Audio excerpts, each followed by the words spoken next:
Hello bachcho, let's see the question.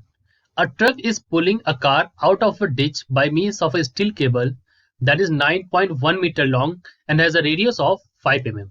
Right? So एक truck है जो एक कार को एक डिच से गड्ढे से बाहर खींच रहा है स्टील केबल से जो कि जिसकी लंबाई है 9.1 मीटर और रेडियस है 5 mm की. कहते हैं when the car just begins to move, the tension in the cable is 800 Newton.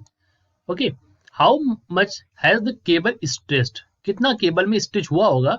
Young modulus for the steel is 2 × 10 की power 11 newton per metre square. ये हमें यंग मॉडुलस की वैल्यू दे रखी है और केबल में स्ट्रेस हमसे पूछा गया है यहाँ पर. राइट, टेंशन दे रखा है. ओके, सो हम बात करते हैं की कॉन्सेप्ट के बारे में जो कि यहाँ पर अप्लाई होगा. देखिए यहाँ पर हमें क्या पता करना है कि केबल में स्ट्रेच कितना हुआ, यानी कि चेंज इन लेंथ कितना हुआ केबल में. और यहाँ पर इसके लिए हम इस्तेमाल करेंगे यंग्स मॉडुलस का कॉन्सेप्ट. राइट, यंग मॉडुलस होता क्या है? यंग मॉडुलस का फॉर्मूला होता है F upon A into delta L by L. Right, so हम कह सकते हैं F अपॉन A और यहाँ पर होता है delta L by L, change in length upon original length, जिसको मैं लिख सकता हूँ यहाँ पर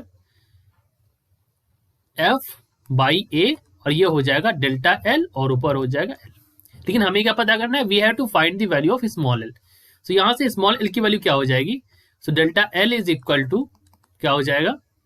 F L by A into Y. This is the value of delta L. ये हमें यहाँ पर यूज करनी है as per the key concept. क्या क्या हमें दे रखा है वो हम पहले नोट कर लेते हैं. हमें वैल्यूज दे रखी है. देखिए स्टील केबल की लेंथ दे रखी है, यानी कि L की वैल्यू दे रखी है 9.1 मीटर और हमें क्या दे रखा है? रेडियस दे रखा है 5 mm का. तो अगर मैं रेडियस हमें 5 mm का दे रखा है तो एरिया होता है पाई आर स्क्वायर. सबसे पहले मैं रेडियस को बदलता हूँ तो 5 mm यानी कि मैं इसको लिख सकता हूँ 5 × 10 की पावर -3 मीटर और एरिया होता है पाई आर स्क्वायर. इसको मैं यूज करूंगा पाई आर स्क्वायर के टर्म में. Okay, so A is equal to होता है यहाँ पर पाई आर स्क्वायर. ओके, और हमें क्या दे रखा है? Tension in the cable is 800 Newton. Tension हमें दे रखा है 800 न्यूटन का, यानी कि टेंशन जो होगा ये हमारा किसकी वैल्यू है, जो कि हम फोर्स की जगह यहाँ पर टेंशन भी लिख सकते हैं. सो ये हमारा फोर्स हो जाएगा यहाँ पर कितना? 800 न्यूटन का.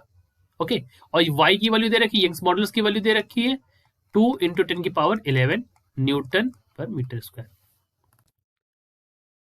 Delta L is equal to यहाँ से हो जाएगा 800 न्यूटन, जो कि हमने टेंशन की जगह रख दिया, टेंशन 800 न्यूटन हो गया, और L जो कि लेंथ थी वो 9.1 मीटर डिवाइड बाई, और क्या है हमारा एरिया? एरिया हमारा हो जाएगा 3.14, दैट इज पाई. पाई की वैल्यू हो, आर स्क्वायर की वैल्यू हो जाएगी यहाँ पर 5 × 10 टू द पावर -3 और एक बार और लिख देते हैं 5 × 10 की पावर -3. ये हो गया. ठीक है, और हमें क्या रखना है यहाँ पर? We have to put the value of Young's modulus that is 2 × 10 to the power 11. ये वैल्यू हमने यहाँ पर रख दी. अगर आप इसको सॉल्व करेंगे, सॉल्व करने पर ये वैल्यू आ जाएगी. जब हमने सॉल्व किया तो हमें मिल गया delta L is equal to, यहाँ से हमें मिला 728 बाई 157 और ये हो गया हमारा इंटू 10 टू द पावर, ये यहां पर बन गया हमारा -5. ओके, अगर आप इसको सॉल्व करेंगे तो यहां से वैल्यू आ जाएगी 4.64 into 10 -5 metre. So change in length we can say the cable